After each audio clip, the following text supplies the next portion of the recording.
April 19th, 2026, Kansas Speedway. 2 laps to go. Tyler Reddick has the lead, and everything looks like it's going to be a clean, comfortable win for the number 4523XI Racing Toyota. Then his car sputters. The engine coughs. He's out of fuel. Michael Jordan, standing on pit road, puts his hands on his head. Reddick screams on the radio. Denny Hamlin blows past him to retake the lead, and suddenly, win number 62 is right there for the taking for one of NASCAR's most experienced veterans. Then, out of nowhere, Cody Ware, running dead last and 6 laps down, spins on lap 266. The caution flag flies. The race goes to overtime. And what happens next in those final 2 laps rewrites NASCAR history. That overtime restart sends Kyle Larson to the inside of Hamlin, clearing him for the lead. Reddick, who had fallen back after making contact with Christopher Bell and forcing him into the outside wall, finds the top lane opening up. His handling is better than everyone else on those 2 fresh right side tires. He gets a massive run, dives under Larson in the final corner, and crosses the finish line 0.118 seconds ahead of the reigning champion. Chase Briscoe, who restarted 11th on 4 fresh tires, charges all the way to 3rd. Hamlin drops to 4th. Bubba Wallace finishes 5th. All 423XY cars finish inside the top 15. In victory lane, Jordan throws his famous fist pump, grabs the checkered flag from Reddick, and doesn't hold back. "This kid is on fire," Jordan says. "I don't know how I can cool him down. He is unbelievable. Unbelievable last couple laps. I'm proud of the whole team." Then Jordan drops the line that makes the whole moment even more layered. "I'm racing against Denny, so I really wanted to beat him because I know we're gonna talk some trash later." Reddick, still buzzing from the chaos he just survived, gives the crowd exactly what they want. "You've got to deliver for Boss Man. If he's going to come hang out with us, we've got to get him dubs." Here's the number that stops everyone cold: 5 wins in 9 races. That has not happened since Dale Earnhardt in 1987, but nearly 40 years ago. Only 4 drivers in the entire history of the sport have ever done it, and Reddick just became the 4th. But while the victory celebration is still going on in victory lane, something else is already brewing in the garage. Something loud, something that's turning this historic season into the most talked about and most disputed storyline in NASCAR in years. To fully understand what Tyler Reddick just pulled off at Kansas, you need to go back to the start of the race. Reddick won the pole, beating Hamlin in qualifying by just 0.019 seconds, barely a blink. When the green flag dropped, the two went side by side for 3 laps, making contact on lap 2 before Hamlin cleared into the lead on lap 4 and simply took over. He led 75 of the first 80 laps and grabbed the Stage 1 win without breaking a sweat. Stage 2 belonged to Larson. He cleared Hamlin on the restart, led 78 laps, and during that stage passed Kevin Harvick for the most all-time laps led at Kansas, a record that had stood for years. Reddick, meanwhile, had his own scare mid-race when he brushed the wall in turn 1 and told his team his steering column felt slightly off-center. Most drivers in that position would start managing the car, protecting the finish. Reddick kept pushing. The final stage is where it got complicated. Hamlin came off pit road ahead of Bell and Reddick after an undercut strategy, and with about 10 laps left, Reddick tracked him down and seized the lead. Then the fuel went dry. The sputtering, the wall scrape, the radio call, all of it handed the lead back to Hamlin, who was now seconds away from the checkered flag. Then Ware spun, and everything changed. "Just really blessed with the late caution," Reddick said after climbing out of the car. "Was that nuts or what? I couldn't believe it. Man, these late race restarts get crazy. I obviously had a run on the 5. I was shocked I was able to get to his inside there. An incredible Supply House Toyota Camry all day long." Let that number settle in one more time. 5 wins in 9 races. Reddick has now won at Daytona, Atlanta, the Circuit of the Americas, Darlington, and Kansas.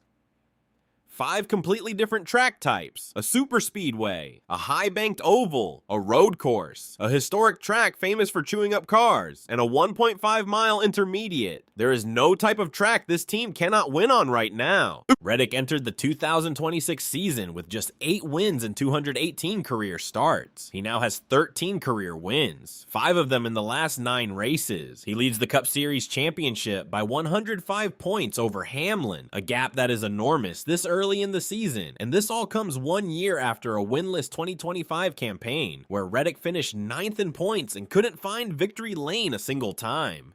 I mean, that's a guy on the Mount Rushmore of NASCAR drivers, Reddick said when told about the Earnhardt comparison. 1987 was the last time that happened? I mean, that was generations ago. The people around Reddick have been saying for years that his talent was always there. It just needed the right environment to fully show itself. 23X iRacing team president Steve Lauletta said as much in Victory Lane on Sunday, surrounded by champagne and beer.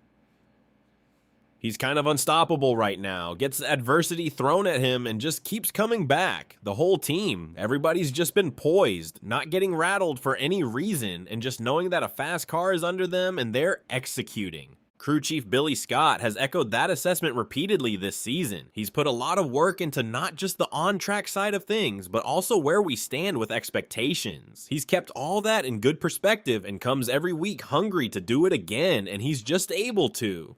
There's really not many places that he's not a contender. Reddick himself isn't interested in easing up. If anything, I think a couple weeks ago or a couple wins ago, the question was, now you've won 2 or 3, do you settle in, get in a good rhythm and go? No, it's let's take advantage of how well we're working together right now. See if we can continue to get the points, get the wins, while everyone is trying to figure it out and get it. On the other side of this story is Denny Hamlin, and his day at Kansas was genuinely painful to watch. He led a race-high 131 laps. He was seconds away from his 62nd Career Cup Series win. He lost it to a car running dead last. This is now the second consecutive Kansas race where Hamlin has led the most laps and left with nothing to show for it. Over the last 2 Kansas races combined, he has led 290 laps and has 0 trophies. Hamlin did not hide his frustration after the race. When Fox Sports reporter Jamie Little asked him what was most disappointing about the day, he was direct. It's Cody Ware, 6 laps down, wrecking. I don't know, just add it up. He also acknowledged a tactical error on the overtime restart, falling for the same inside lane trap that Larson has used against him before. I fell for the same move that the 5 got me a couple years ago when I was on the inside. I've got to learn from those mistakes that I make, not executing those last few laps.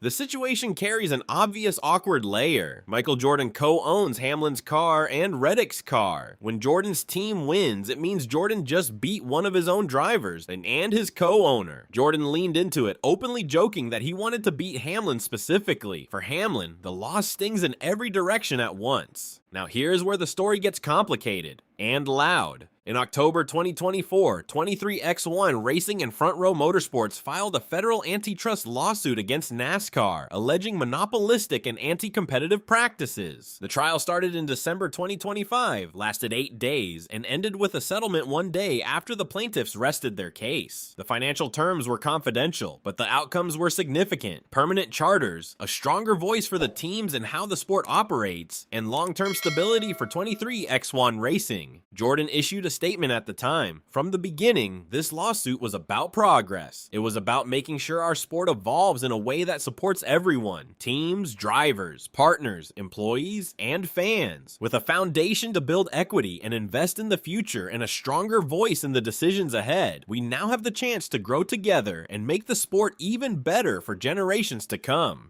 Then 2026 started. Reddick won Daytona, then Atlanta, then COTA, then Darlington, now Kansas. And suddenly, a segment of NASCAR's fan base started connecting dots that the sport's officials and analysts say simply don't connect. The claims circulating online and in the paddock have been specific. Fans and some observers suggest that Reddick's number 45 Toyota carries hidden aerodynamic advantages. That its cornering grip looks above normal, that straight line speed seems stronger than it should be, that tire wear looks unusually low compared to other cars. There is talk about subtle aero tweaks that are difficult to detect in post-race inspections, and about ballast positioning that improves weight distribution in ways that aren't immediately obvious. Some fans claim 23X1 cars are nearly 0.3 of a second faster than the rest of the field. There was also broadcaster chatter about 23X1 allegedly running an 850 horsepower motor in a 750 horsepower race at COTA. Social media has amplified all of it. Comments like, just proves all you need to do is sue NASCAR and then you get the okay to cheat. And Jordan sues NASCAR and his drivers are first and second in points. Coincidence? I think not, have spread widely across platforms. On Reddit and Twitter, fans are rewatching footage frame by frame, convinced that what they're seeing on those final laps is physically impossible. The competitor reactions are harder to dismiss than anonymous fan posts. After Reddick's Darlington victory, Brad Keselowski, who led 142 laps and finished second, gave a telling quote. "Tyler is a great driver. You shouldn't take anything away from that, but they're clearly up on horsepower and downforce right now, and he's making that count." Ryan Blaney, who finished third that day, was equally pointed. "He just goes faster. I wish I could point something out, but he's just faster. And Tyler is an amazing race car driver, always has been, and they've got it going on over there right now." Even Hamlin, who co-owns the very team being questioned, studied the data after Darlington and said, "He was faster on the entry, the middle, and the exit. I'll study it and try to learn something from it because clearly they got it figured out." When a team's own co-owner publicly says the car is faster everywhere on the track, that is a remarkable thing to hear. Here's what the facts on record show. NASCAR completed post-race inspection at Kansas Speedway without issues, officially confirming Reddick as the winner. Inspections following his victories at Daytona, Atlanta, and COTA also came back completely clean. As of this writing, NASCAR has not opened a formal investigation into 23X1 racing. No team has been caught with anything illegal. Not a single technical violation has been documented across 5 race wins. The analysts and insiders who cover the sport professionally have been pointed in their pushback on the conspiracy narrative. On the Teardown podcast, Jeff Gluck and Jordan Bianchi took apart the theory with obvious frustration.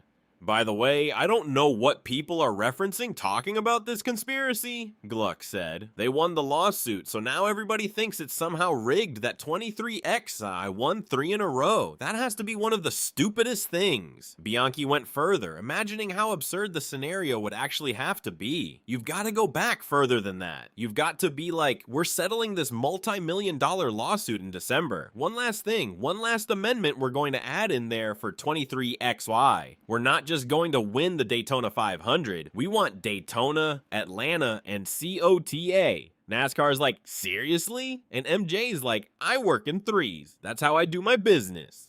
Gluck also pointed out the contradiction at the core of how many fans are thinking about this simultaneously. NASCAR fans are always like, NASCAR can't even get this right. Then they turn around and go, NASCAR rigged 2 super speedways and a road course. All the things that would have had to happen for that to work? Come on. Bianchi added a final point worth noting. They didn't rig it for Dale Earnhardt Jr. They didn't rig it for Danica Patrick. They didn't rig it for anybody else. But now, suddenly it's rigged because Michael Jordan's team wins 3 in a row. The other piece of evidence that undercuts the conspiracy theory is the performance of Front Row Motorsports, the other plaintiff in the same lawsuit. If NASCAR had handed advantages to the teams that sued them, Front Row would also be winning. Instead, they have just 2 top 10 finishes and 18 combined starts in 2026. That fact alone makes the theory difficult to sustain logically. The explanation that 23X1 Racing and the people inside it offer is grounded and straightforward. For years, the team operated under the shadow of legal uncertainty. They didn't know if they would have permanent charters. They didn't know if they would have long-term financial stability. They were pouring energy into a lawsuit while simultaneously trying to compete at NASCAR's highest level. The settlement changed all of that at once. With a locked-in future, stable charter income, and a genuine voice in how the sport is run going forward, 23XY Racing redirected everything into performance. Reddick himself described the difference in the cars as night and day compared to a year ago. The team has been more technically precise, more strategically aggressive, and more mentally composed than at any point in their history. Spotter Nick Payne put it as clearly as anyone after the Kansas win. That's one of the first things Tyler said to me when I came down here. He said, "Yeah, I really hate how things ended up with the 20. We didn't intend to really get into them there, but it's a dog-eat-dog world on these restarts. It's brutal." Payne also described what separates Reddick from others when the pressure is highest. Back against the wall, like I said, he's probably the guy you want in the seat. Hamlin himself, despite his obvious frustration at losing Kansas, has consistently praised Reddick's development. He's complete. The one area that we continue to work on with him is on the short tracks. I think that's where he can still improve a little bit. But he's complete, and certainly more complete than I am at this stage. The Toyota infrastructure supporting 23X1 in Toyota Racing Development, TRD, is also performing at the highest level it has in years, providing a technical foundation that complements the team's improved internal operations. The combination of organizational stability, elite driver talent, full manufacturer support, and the freedom that comes from knowing the team's future is secured. That is the actual story of Tyler Reddick's 2026 season.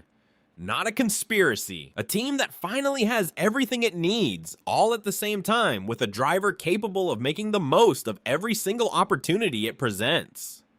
I'm loving that we're seeing the fruits of that hard work paying off right now, Reddick said. And right now, with a 105-point championship lead, 5 wins across 5 different track types, and a historic pace that hasn't been matched in 39 years, nobody in NASCAR has a better answer for what is coming next. As Jordan himself said standing on pit road in Kansas, when asked how the team plans to manage a driver running at this level, he is on a heater, for sure, and all you can do is just let him go, get out of his way.